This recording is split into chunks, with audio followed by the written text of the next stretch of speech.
aula de hoje é sobre engenharia de software baseada em componentes. Eu vou usar a sigla CBSE, que é mais conhecida na literatura, de Component Based Software Engineering. Já não é nada de muito novo, não. A engenharia de software vem pensando sobre essa ideia de desenvolver software usando componentes, usando a ideia de componentes que é uma analogia com componentes de hardware.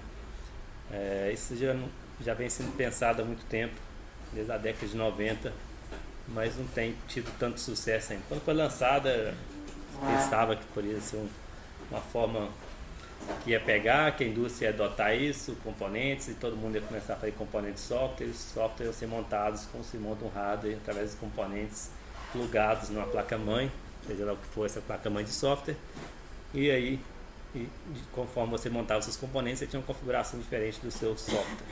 Então essa era a ideia, a motivação principal. Por que pensou nessa ideia de componentes? Já usando também a ideia de orientação a objeto. O objeto é para ser entidades reusáveis, só que objeto normalmente é uma coisa muito pequena. Então a ideia era crescer aí a granularidade, trabalhar em componentes como um componente agregado de objetos. Um componente poderia ser alguma coisa como, por exemplo, o subsistema no modelo arquitetural. Então a motivação seria tentar melhorar aí, o reuso que é provido pela orientação a objeto, tentar reusar coisas maiores. A definição de engenharia de software baseada em componentes seria o processo de definição, implementação e composição de componentes independentes. Então, um conceito forte aí é o conceito de componentes independentes, que são componentes fracamente acoplados, que você consegue remover e plugar facilmente, remover e incluir no seu sistema de forma facilitada, porque eles não têm dependência, ou dependência com outras partes do sistema é pequena. Essa é a motivação geral aí de engenharia de software baseada em componentes. Na engenharia de software baseada em componentes, foi pensado em 4 características principais. Uma é a independência, vou falar de cada um brevemente aqui nos próximos slides. O primeiro conceito seria a independência dos componentes. Os componentes não poderiam estar muito amarrados uns aos outros, que senão você não conseguiria ter essa ideia de plugar e desplugar um componente. O outro seria a padronização, deveria ter uma forma padronizada de se desenvolver componentes para que eles se comuniquem. Então, porque quando se pensou na engenharia de software baseada em componentes, seria uma coisa meio que universal. Todas as empresas desenvolveriam componentes seguindo a mesma padronização, e com isso a troca de componentes aí seria fácil. Então a empresa poderia vender componentes, por exemplo, para outra empresa, e aí a empresa compra e pluga lá, e ia cooperar, ia funcionar com seus componentes que ela desenvolveu internamente. Então a ideia seria mais ou menos nessa linha aí. Então a padronização seria uma coisa importante, ter formas padronizadas que todo mundo adotasse e facilitasse a cooperação dos componentes.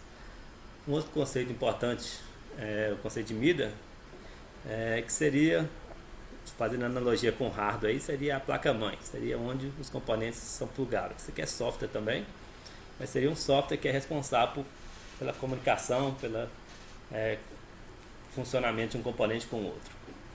O terceiro característica aí da engenharia de software baseada em componentes seria adotar processos específicos que favorecessem aí o reuso de componentes. Então a empresa não passaria a adotar, por exemplo, cascata ou um espiral, mas sim ia ter que adotar um processo próprio que ela passava a desenvolver componentes e reusar componentes que ela mesma desenvolveu ou componentes de outras empresas. Então, falando rapidamente sobre esses conceitos, documentando nos slides. Primeira questão dos componentes independentes, como eu falei, serem fracamente acoplados, serem especificados pelas interfaces. A interface aqui é exatamente a interface que a gente está acostumado em Java, orientação a objeto. E sim, a interface aqui é qual que as funcionalidades que um componente provê e quais as funcionalidades que um componente necessita. Então, isso aqui seria os serviços do componente. A interface aqui seria o conceito de o componente, documentação dele diz quais são os serviços que ele provê, quais são os serviços que ele precisa para funcionar, já vi mais sobre isso. E isso é a documentação da interface do componente. E através dessa documentação a gente sabe como conectar ele a um outro componente, por exemplo, para formar um sistema maior. O segundo seria a padronização, como eu já falei, os componentes deveriam ser feitos para integrar, cooperar uns com os outros, então eles devem seguir uma série de padrões que tornasse eles, por exemplo, independentes de linguagem de programação. Então não importa se a empresa A trabalha com C++, a empresa B desenvolve em Java, a empresa C desenvolve, sei lá, C#. No final, se ela seguisse essa padronização, os componentes poderiam ser integrados. Pelo menos essa era a ideia original. Outros dois conceitos. O conceito de middleware seria aquele software que não é um componente, mas é uma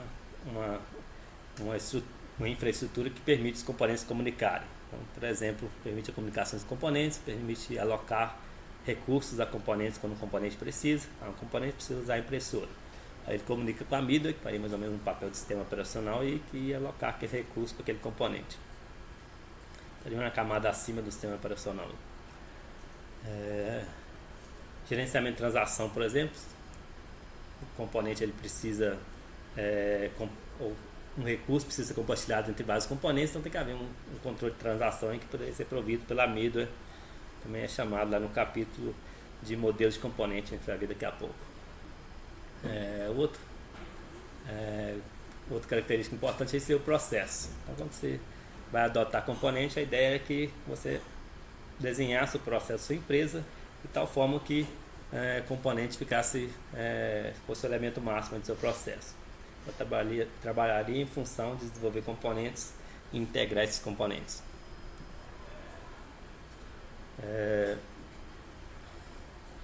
Alguns fundamentos básicos da engenharia de software baseado em componentes, mas só as características, seria apoiar a construção do software, usando a ideia de componentes, mas isso nada mais é do que já usar conceitos da engenharia de software que são básicos e que desde o início da programação já se usa, como por exemplo, desde a época do Dijkstra já se falava ocultamento de informação, estabilidade da interface. Então, por exemplo, os objetos mesmo que não se fale em componentes, se fale em objeto, a assinatura dos métodos deveriam ser estáveis, porque as assinaturas dos métodos são a interface de um objeto.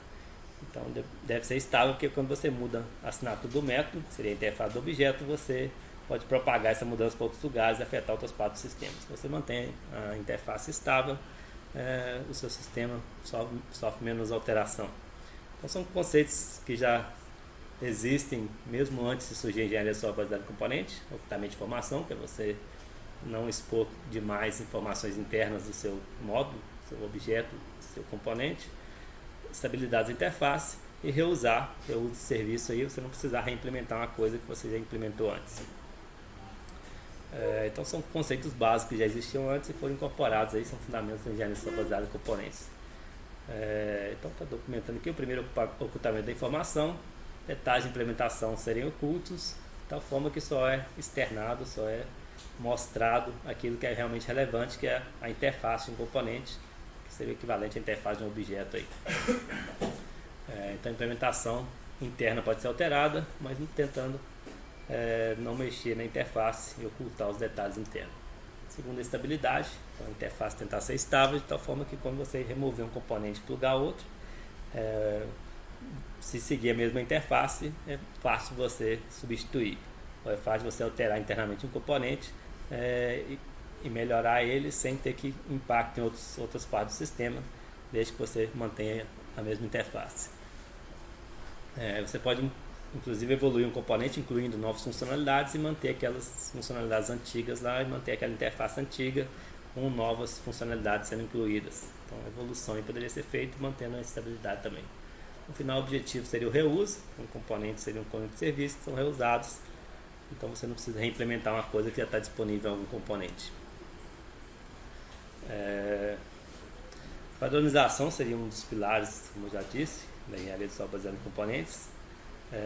Teve um problema que foi a variedade de protocolos, de normas de construção de componentes. Então, quando surgiu a ideia lá na década de 90, não sei se na mesma época, não sei qual veio antes, mas surgiu vários padrões aí de desenvolvimento de componentes, como por exemplo o Corba, um dos mais conhecidos, o Java, ou a Sun, na época, que hoje é a Oracle, desenvolveu o seu próprio modelo de componentes, seria o Enterprise Java Beans, poderia ser considerado modelo de componentes.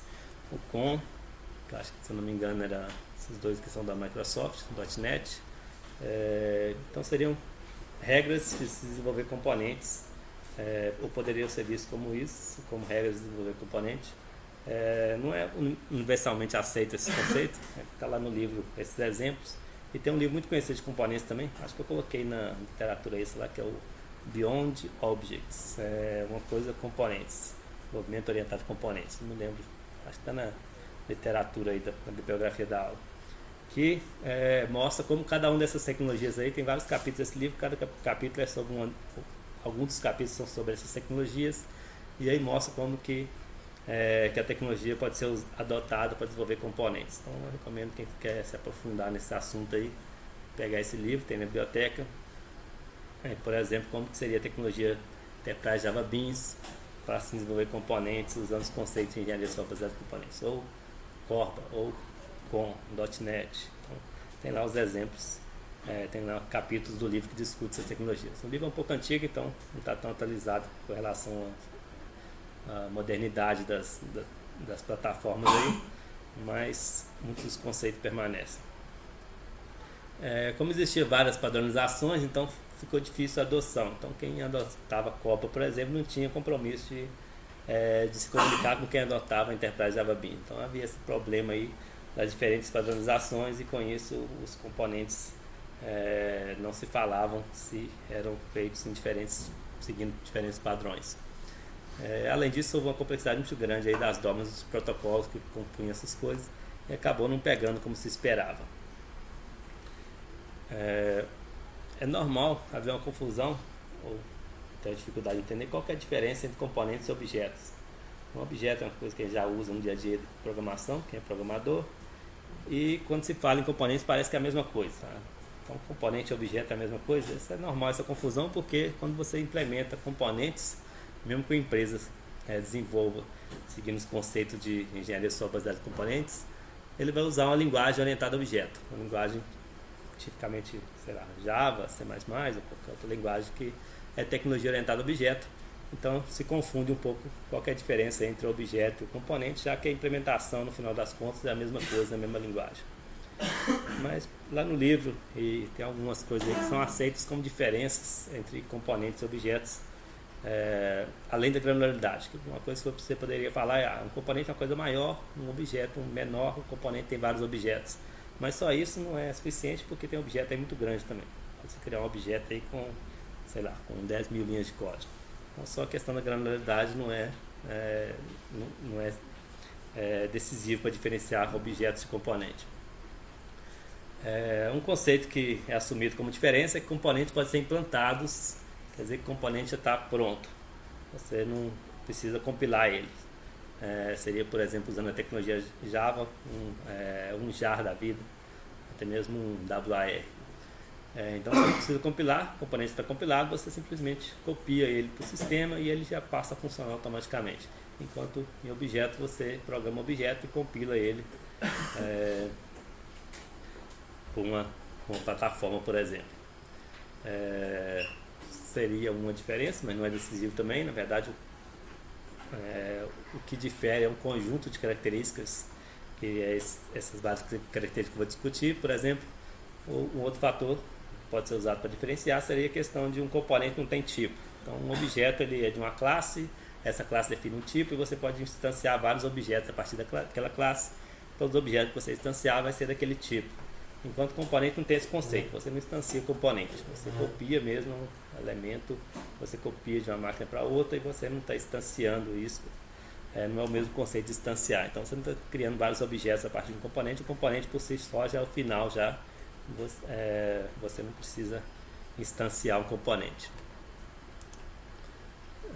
Outras diferenças que poderiam ser usadas, a implementação de componente, a tendência é que ele seja opaco, como o objeto tem, pode ser, mas como eu disse, é mais um conjunto que difere, não só um elemento, que a ideia é que no componente é mais opaco no sentido que realmente não é necessário você olhar como foi implementado aquele componente, é uma caixa preta, você sabe o que aquilo faz, esse aqui é um componente de uma calculadora, eu passo 2 números, mando somar, ele vai somar, como que ele faz a soma não importa, eu passo 2 números, mando dividir, vai retornar a divisão, então você sabe o que aquilo faz, mas não sabe como foi implementado e não precisa saber. Em componente isso é mais forte do que em objeto. Em objeto muitas vezes o código faz parte aí de você dar uma um olhar lá para você poder reusar, você tem que ou estender um objeto, você tem que ir lá ver como foi implementada a superclasse, ver se tem a funcionalidade que você quer, e aí você estende ou usa. Então, em objeto é comum você ir lá e consultar o código-fonte, enquanto componente a ideia é que você às vezes nem tem o código-fonte, só tem mesmo compilado lá, e aí você tem que lidar com aquela caixa preta. Um outro conceito que seria usado para diferenciar componente de objeto é que o componente, se ele seguir a padronização, ele poderia ser independente de linguagem. Então, dois componentes feitos em tecnologias diferentes, um em Java e outro, sei lá, em C++, poderiam trabalhar junto, porque eles são lá o executável, o que vai ser implantado, então eles não precisam ser compilados, então eles podem ser linguagens diferentes. O objeto também, obviamente, você pode ter dois objetos de linguagem diferente chamando, de sistema operacional, por exemplo, mas em componente seria mais forte também a ideia de que você não precisa saber nem qual tecnologia for usada para implementar um componente. Você tem aquele componente com aquele conjunto de funcionalidade, pluga no seu sistema e ele tem que funcionar, não importa qual a tecnologia que for usada para implementar.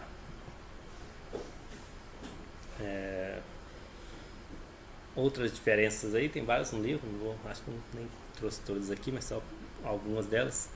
A questão da padronização, em componentes também a padronização é mais importante, porque eles têm que interagir com os outros, independente da linguagem que foi implementada.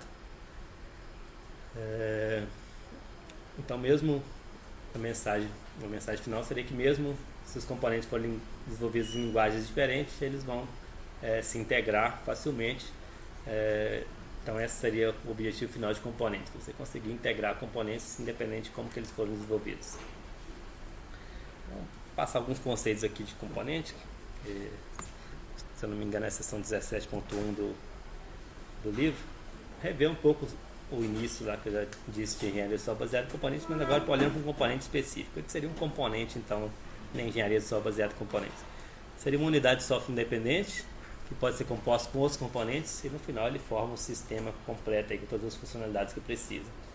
Características de componente muito parecidas com a da engenharia de software baseada em componentes, que é a padronização, independência, ser implantável, você consegue plugar e desplugar um componente facilmente, e ser documentado de tal forma que você não precisa consultar o código-fonte. Só pela documentação você já sabe o que o componente faz, e com isso ele pode ser uma caixa preta.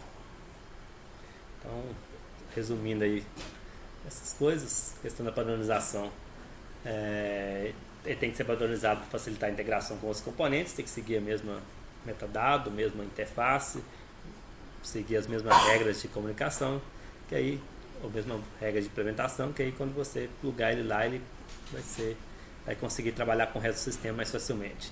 A independência, então, tem que ser o mais independente possível, ser autossuficiente, fazer o que ele puder fazer sozinho, ele faz sozinho sem interagir com outros componentes para facilitar a questão de substituição. Obviamente que ele vai se comunicar com os outros componentes de alguma forma, então ele vai ter uma interface aí de comunicação, mas essa interface tem que ser mínima para facilitar a substituição. Os serviços que são necessários pelo componente para ele funcionar devem ser especificados na interface. Se é uma calculadora, o que ela precisa para funcionar? Ela precisa, por exemplo, que passe por uma entrada números inteiros. Então isso aí deveria ser especificado que tipo de informação deve ser passado para o componente para que ele funcione bem. Então isso vai ser especificado na interface do componente. Implantável, eu comentei também. Então o componente tem esse conceito, essa característica implantável de você não precisar compilar. Então ele já está pronto, você vai lá e coloca ele no sistema, substituindo ou não um outro componente, e ele vai funcionar sem precisar recompilar. Então deve ser pensado aí com uma entidade autônoma que você pode tirar e plugar como se fosse um componente hardware, como você tira e pluga uma placa de rede no seu computador, uma placa de vídeo. Bem documentado, então está alinhado com aquele conceito de que deveria ser uma caixa preta. Se é uma caixa preta, você não precisa olhar o código, você vai olhar a documentação. Então, um conceito importante de componentes, para funcionar dessa forma, tem que ser uma documentação bem feita de todos os serviços que ele precisa e todos os serviços que ele provê, para que você não precise olhar como que foi implementado internamente. Facilita também a escolha do componente aí, se tem aquilo que você precisa ou não. Então, você não precisa olhar internamente o código, se você olha a documentação, isso aqui é o que eu preciso. Então, Se estiver bem especificado aí na documentação, você pela documentação já decide se o componente atende ou não. Componentes prover serviço, então junto com a ideia de componentes, veio a ideia de que o componente que ele faz na verdade são serviços. São vários serviços que ele provê. Então são entidades independentes que são definidas pelas interfaces. A interface diz quais são os serviços que aquele componente provê, e você não precisa ter o código fonte para usar, só pela especificação da interface do serviço que ele provê, você consegue decidir se o script atende ou não. Os serviços então são disponibilizados nas interfaces, faz parte da documentação do componente. As interações então, com o componente são feitas pelas interfaces. Essa figura aqui que geralmente é usada para documentar componentes, que parece com um componente errado mesmo, é de propósito para fazer analogia direta com, sei lá, com um circuito elétrico ou eletrônico. Isso aí está na UML. Então, se você olhar lá no UML, o diagrama de componentes, uma das notações que usa é essa. Você pode usar a notação simplificada, que é o que a gente tem usado na primeira parte do curso, mas essa aqui seria a notação mais completa da UML. Algumas pessoas chamam essa notação também de componente conector, por causa de que aqui aparece conexão dos componentes. Então, para diferenciar aqui a notação simplificada que o Somerville usa no início do livro, que também é um diagrama de componentes, mas simplificado, aqui ele usa, as pessoas costumam dizer que é a notação componente conector, que seria mais completa da UML. Também é o UML. Então as caixas representam componente, essas garrinhas aí mostram interface. Tem dois tipos de interface: as interfaces provedora, que são as bolinhas completas ali na parte de cima do componente. As interfaces requeridas são os ganchinhos na parte de baixo da figura aí. Se eu não me engano é a tradução que é usada no livro, mas algumas traduções são diferentes e é muito comum também nem usar tradução, usar provided interface, interface provedora, e required interface, interface requerida. Só documentando aqui qual que é a diferença. A interface provedora diz quais são os serviços que o componente presta, qual que é o serviço que o componente provê, como o próprio nome diz, provedora, são os serviços providos pelo componente. São representados pelos círculos, na figura lá a parte de cima. A interface requerida seria os serviços que o componente precisa para funcionar. Então, o componente ele não faz tudo no sistema, ele precisa que alguém faça uma parte para ele. Então, essa interface requerida seria para documentar aí o que outros componentes devem fazer e fornecer para esse componente para que ele conclua a tarefa. Voltando aí o exemplo da calculadora, seria, por exemplo, passar os números. Então, vamos supor que a calculadora, o componente, faz operação de raiz quadrada. E para ele fazer a operação de raiz quadrada, ele precisa que um outro componente faça operações simples do tipo multiplicar e dividir. Então, pode um componente conectar com o outro, um faz uma parte do serviço e o outro usa aquele serviço e faz alguma coisa a mais. A interface requerida diz o que o componente precisa para ele fazer as funcionalidades que ele se propõe a prover. São representados lá no diagrama como semicírculos, como uma garrinha que é de propósito para que se conecte uma provedora com uma requerida. A gente vai ver daqui a pouco no exemplo. Então, esse aqui seria o exemplo de como que seria um sistema usando a notação de componentes, o diagrama de componentes, o diagrama UML. Essa notação varia muito, o UML já dá essa flexibilidade para as pessoas variarem um pouco a notação. Mas aqui é só um exemplo de como você poderia usar essa notação de componentes, diagrama de componentes, para compor o seu sistema. Então, é um sistema, nesse caso aqui é um sistema que a até já usou antes, que é aquele gerência de fotos em celulares. Então, tem um sistema que, esse aqui seria o sistema como um todo, e tem uma parte dele, um componente que gerencia a lista de fotos, ou esse aqui é a tela que gerencia a lista de fotos, uma tela que gerencia a visão de foto, uma tela para adicionar foto ao álbum. Tem alguns controladores aqui, um controlador básico que é o Base Controller, um controlador de foto e, por exemplo, as interfaces aqui dizem como que eles se comunicam. Então a gente pode ver uma comunicação direta aqui do Base Controller com o Photo Controller.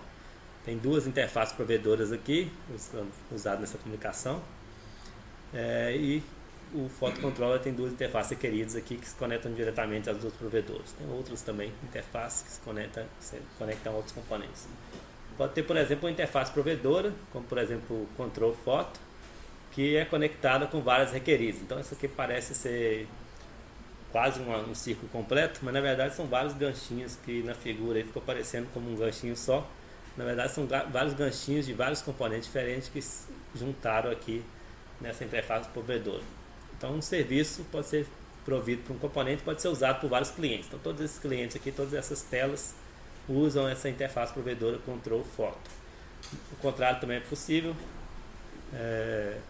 Na verdade o contrário não é possível. Você não pode ter várias provedoras conectadas a uma só requerida. Então sempre você pode ter mais clientes no mesmo serviço. Então pode ter uma provedora, seria a bolinha, com várias requeridas, com vários ganchinhos usando aquele serviço. Na verdade, se você quiser conectar duas provedoras, a gente vai ver daqui a pouco, seria usar uma adaptação, um adaptador. O que seria o modelo de componentes então aí na engenharia de software baseada em componentes? Tem um componente, que seria essa parte aí de representar cada serviço, cada subsistema, se você quiser ver dessa forma, do seu sistema. E o modelo de componentes seria aquela mídula, aquele cara que permite que as coisas trabalhem juntas. Então, às vezes usado o middleware, o Somerville também usa muito a ideia de modelo de componentes, que define aí uma padronização para os componentes trabalharem junto. Então define, por exemplo, padrões de implementação, padrões de documentação, padrões de implantação. Então seria para você ser plugado nessa placa-mãe aqui, se você vê o modelo de componentes como uma placa-mãe, você tem que seguir essa padronização. Então, e o objetivo maior aí seria garantir que os componentes possam se integrar, interagir entre si, desde que eles sigam um conjunto de padronizações que é imposta pelo modelo de componentes. Exemplo de modelo de componentes seriam aquelas tecnologias que eu já falei antes, Corba, por exemplo, Enterprise Beans, .NET da Microsoft, tem vários modelos de componentes aí que são as padronizações que acabou até atrapalhando a adoção dessa ideia de componentes. Essa figura está no livro, ela mais ou menos pega ou tenta destacar os elementos principais de um modelo de componente. Então no livro é discutido em mais detalhes. Para a gente que o importante é ver que o modelo de componentes é um conjunto de especificação que tem uma parte aqui que define as interfaces, como que os componentes vão se comunicar, uma parte que define como que seria fornecido ou usado as informações ou serviços de um componente, uma parte aqui que especifica como que é a implantação e o uso dos componentes, como que você vai implantar o componente no modelo de componente. Então o modelo de componente está aqui por baixo para dar essa ideia de que é a infraestrutura aí que aí os componentes vão ser plugados em cima. Para eles serem plugados, eles têm que seguir essas várias regras aqui. Conversão de nomes, como que é feito o empacotamento, como que é o acesso aos metadados que são compartilhados e por aí vai.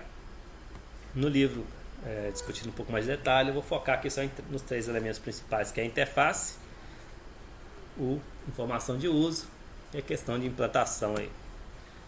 O que seria a interface? Não seria uma especificação geral de como devem ser as interfaces dos componentes para que os componentes possam ser integráveis. Questão, por exemplo, de nomenclatura, como que é feita a composição e outros exemplos. Informação de uso, como que é feito o serviço, como que é especificado, os serviços providos e os serviços requeridos, para que possa ser integrado também. Tem, inclusive nessa parte aí como que é o uso via acesso remoto. Questão de implantação, como que deve ser especificado e implementado o componente para que ele possa ser implantado facilmente no modelo de componentes. Especifica aí coisas do componente como empacotamento, para que depois ele possa ser implantado na mídia. O modelo de componentes, essa ideia de middleware, também fornece uma série de serviços, que seria um serviço independente de componente, que todo componente precisa e que não faz sentido você replicar isso em todos os componentes. Por exemplo, você poderia classificar isso em duas categorias: serviço de plataforma e serviço de suporte, como é classificado no livro. Serviço de plataforma seria aqueles serviços fundamentais que os componentes precisam, por exemplo, a comunicação. Então, como que os componentes vão se comunicar? Então, são uma coisa que a plataforma provê, no caso a middleware provê. Outra coisa que a middleware também provê, o modelo de componentes provê, seria aqueles serviços de suporte, que são coisas também que é independente de componente ou independente de aplicação, que muitos componentes usam, não faz sentido você implementar em cada componente.